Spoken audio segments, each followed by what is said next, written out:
Hello everyone, আসসালামু আলাইকুম। কেমন আছেন আপনারা সবাই? আশা করছি অনেক বেশি ভালো আছেন। আজ তৈরি করব মালাই কেক। একদমই ঝামেলা ছাড়া অল্প কিছু উপকরণে এই নরম তুলতুলে স্পঞ্জি মালাই কেকটা তৈরি করে নিতে পারবেন। এই কেকটা এত বেশি মজাদার ছিল যে একবার খাবে সে তার ফ্রেন্ড হয়ে যাবে। তো এই মালাই কেক তৈরি করার জন্য এখানে আমি নিয়েছি হাফ বাটির মতো চিনি। এই বাটির মেপে তার অর্ধেক দিয়ে দিচ্ছি এখানে তেল। এখন এই চিনির সাথে তেলটাকে খুব ভালো করে একটু মিক্স করে নিব। তো এইভাবে 5 মিনিটের মতো এটাকে আমি খুব ভালো করে মিক্স করে নিয়েছি। একই বাটিতে মেপে আমি তার অর্ধেক দিয়ে দিচ্ছি, অর্থাৎ হাফ দিয়ে দিচ্ছি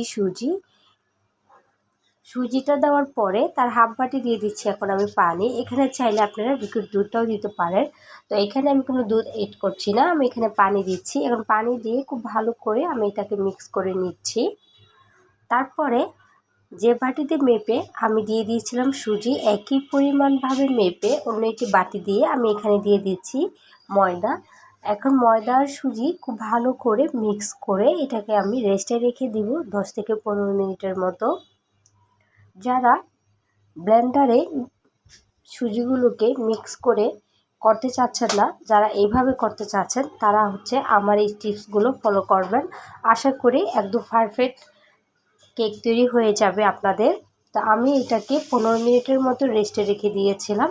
তারপরে 1 চামচ ভর্তি দিয়ে দিচ্ছি বেকিং পাউডার। তারপরে তার অর্ধেক দিয়ে দিচ্ছি, অর্থাৎ 3 ভাগের 1 ভাগ দিয়ে দিচ্ছি বেকিং সোডা। এখন এই সব কিছুকে খুব ভালো করে একটু মিক্স করে নিব। এটা 15 মিনিট রেস্টে রাখার কারণ এটা যেন সুজিটা খুব ভালো করে ফুলে যায়। এটার ঘনত্বটা কীরকম আমি আপনাদেরকে দেখিয়ে দিয়েছি। এখন এরকম আমি এটি কেকের মোল্ড নিয়েছি, নিচে কিছু সয়াবিন তেল লাগিয়েছি, তারপরে 1 চামচ ময়দা দিয়ে খুব ভালো করে আমি মোল্ডটাকে সেট করে নিচ্ছি। তো মোল্ডটা আমার সেট করা হয়ে গিয়েছে। এখন যে কেকের ব্যাটারটি তৈরি করেছি সঙ্গে সঙ্গে এখন ঢেলে দিচ্ছি।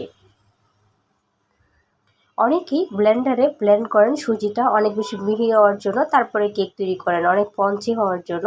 আজকে আমি কেক এইভাবে তৈরি করছি। আলহামদুলিল্লাহ আপনাদের মতনই আমার কেকটা অনেক বেশি স্পঞ্জি এবং একদম তুলতুলে হবে। এখন আমি 20 মিনিটের মতো কেকটাকে বেক করেছি। আলহামদুলিল্লাহ 20 মিনিটের ভিতরে কেকটা আমার হয়ে গিয়েছে। আমি এটি কাঠি দিয়ে আমি আপনাদেরকে চেক করে দেখাচ্ছি ভিতরে কোনো কাঁচা আছে কিনা। তো আমার কাঠিটা সম্পূর্ণ ক্লিন বেরিয়েছে, তার মানে একদম ভিতর থেকে সুন্দর করে কেকটা হয়ে গিয়েছে।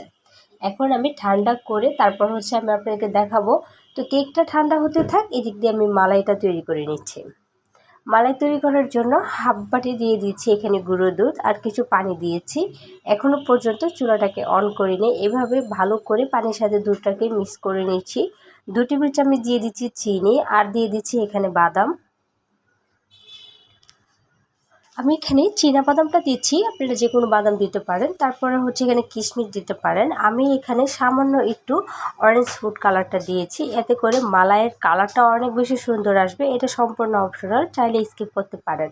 এরকম কালারের পরিবর্তনে যারা কাস্টার্ড খেতে খুব পছন্দ করেন তারা এখানে 1 চামচের মতো কাস্টার্ড পাউডার ব্যবহার করতে পারেন। এখন অনবরত নেড়ে চেড়ে মালাইটাকে রান্না করে নিয়েছে। এদিক দিয়ে কেকটা ঠান্ডা হয়ে গিয়েছে, মোল্ড আউট করে নিয়েছি। আর কেকটা দেখেন কত সুন্দর হয়েছে, নিচের অংশটাও অনেক সুন্দর একটি কালার এসেছে। মোল্ড থেকে ইজিভাবে কেকটা কিন্তু বের হয়ে গিয়েছে। এখন আমি এরকম একটি বাটিতে কেকটাকে উঠিয়ে নিয়েছি। তার মালাইটা ঢালার আগে একটি কাজ করছি, সেটা এরকম একটি কাঁটা চামচ দিয়ে খুব ভালো করে এটাকে আমি একটু সিদ্ধ করে দিচ্ছি। এতে করে আমরা যখন মালাইটা ভিতরে দিব তখন কি করবে, এই কেকটা খুব ভালো করে স্যুপ করবে, মালাইটা একদম ভিতর পর্যন্ত মালাইটা চলে যাবে। অবশ্যই টিপসটা ফলো করবেন। এখন এভাবে অল্প অল্প করে যে মালাই তৈরি করেছিলাম সম্পূর্ণ মালাই আমি ঢেলে দিচ্ছি।